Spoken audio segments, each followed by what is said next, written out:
Bonjour et bienvenue dans cette analyse critique de l'épisode 6 de la saison 5 de Gotham. Alors tout d'abord, avant de commencer, je tiens à vous prévenir qu'il va y avoir des énormes spoils si vous n'avez pas vu évidemment les autres saisons de Gotham ou encore les 5 premiers épisodes de la saison 5. Alors dans cet épisode, on voit directement la suite en fait de l'épisode 5, donc quand Nigma, contrôlé par Eduardo et Walker, suit Gordon pour essayer de le fight. Il va se fight avec le petit Gordon et Gordon va le avec des... Vous savez les trucs pour réanimer. Voilà, il va griller sa puce dans sa tête, ce qui fait que du coup Nigma va plus être contrôlé par Eduardo et du coup va être gentil. Suite à ça, Eduardo va vouloir récupérer la petite puce qui était dans la tête de Nigma, car la puce contient des informations qui pourraient les tromper, hein, voilà, qui pourraient faire comprendre au gouvernement que ce sont des petits fils de pute, Walker et Eduardo. Donc Eduardo récupère les Tompkins et propose un échange entre Nigma et les Tompkins. Évidemment, Gordon saute dans le ravin, sauf qu'il fait une copie de la carte. Il enlève la carte de la tête de Nigma, casse la carte et va directement au rendez-vous avec Eduardo. Il se fait une petite baston avec le petit Eduardo et il récupère Lee juste après avoir embauché notre petit Eduardo sur une sorte de grosse broche. Voilà, c'était pas cool pour lui. Baston assez rigolote, hein, non plus, on n'a pas connu voilà, c'était pas ouf. J'ai même pas les mots pour dire que c'était pas ouf, donc cette baston était pas dingue. Ouais, pas dingue du tout. Par la suite, notre petit Eduardo va être sauvé par notre Walker, voilà, qu'on voit enfin dans la série. Je pense que c'est la première fois qu'on la voit, donc c'est une femme. Walker, elle vient le sauver, elle lui met un petit masque sur le visage, et il semblerait que ce soit le masque de Bane. Donc pour moi, c'est totalement le personnage de Bane, parce que vu qu'on a eu les photos promotionnelles de Bane, bah, c'était lui l'acteur, il a le même masque, donc... Bane est enfin dans la série. Épisode 7, on le verra. Il restera que 5 épisodes après celui-là, après épisode 7, pardon, pour faire...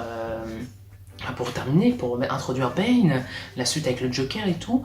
Et moi je pense que ça va être assez court quand même pour introduire tout ça sur 12 épisodes. Mais bon, peut-être que ça va être bien fait, hein. Moi, Gotham n'a jamais été déçu. Donc pour l'instant, voilà. Ensuite, par la suite, petite interlude avec le Pingouin et Selina Kyle qui vont faire équipe pour récupérer un fameux diamant volé par Magpie, que je ne connais absolument pas, personnage qui est très vite tué dans l'épisode, mais on apprend que le Pingouin veut partir de la ville avec tous les diamants qu'il a récupérés, car ils valent beaucoup d'argent en dehors de Gotham. Donc Selina et le Pingouin vont faire équipe pour sortir de la ville et vendre tous les biens qu'ils possèdent en fait. L'épisode se termine avec deux phases très importantes à la fin, où on voit que Jeremiah, donc le fameux Joker, hein, on sait pas trop, kidnappe Alfred et l'emmène dans le manoir Wayne. Donc là, je me pose la question, le manoir Wayne, il n'est pas sur l'île, on est d'accord, il est ailleurs du coup. C'est-à-dire que Jeremiah peut sortir de l'île autant qu'il veut grâce au tunnel qu'il a créé avec les lignées là, ça fait faire les gamins qui kidnappaient. Donc voilà, donc il dit que la fête va enfin commencer, et vu que l'épisode 5 se termine avec Martha et je sais plus comment il s'appelle, le père de Bruce Wayne, et vu qu'ils sont censés être revenus, enfin des gens qui ont la physionomie, le visage, tout des parents de Bruce, donc là on voit qu'Alfred est dans la même pièce que ces personnes, sauf qu'on n'en sait pas. Et le deuxième truc super important, on apprend que Lee a aussi une puce dans la tête, car il s'est fait réanimer en même temps que Nigma par le professeur Strange, donc sa puce va être activée, mais Gordon va directement la griller avec une lampe électrique, ce qui fait que du coup elle va revenir gentille et tout, et Barbara va taper sa crise de jalousie, va venir dire à Jim « Oui, on a passé une super soirée, mais tu sais, je suis enceinte ». Et là les amis, on se dit quoi là?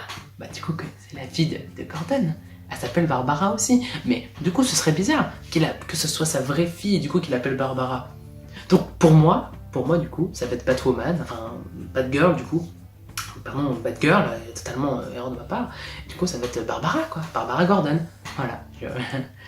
Simplement la fille de Gordon, hein, c'est celle qui va devenir handicapée à cause du Joker. Donc voilà, donc c'est vraiment stylé, la fin de l'épisode est vraiment cool et j'ai vraiment aimé.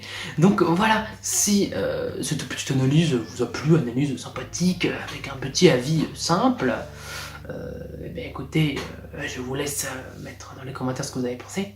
Et évidemment vous abonner, partager, les réseaux sociaux, vous pouvez me rejoindre, tout ça est dans la description. Voilà, et ben moi je vous invite à vous abonner et à m'embrasser mes fesses. Non, je rigole. Allez,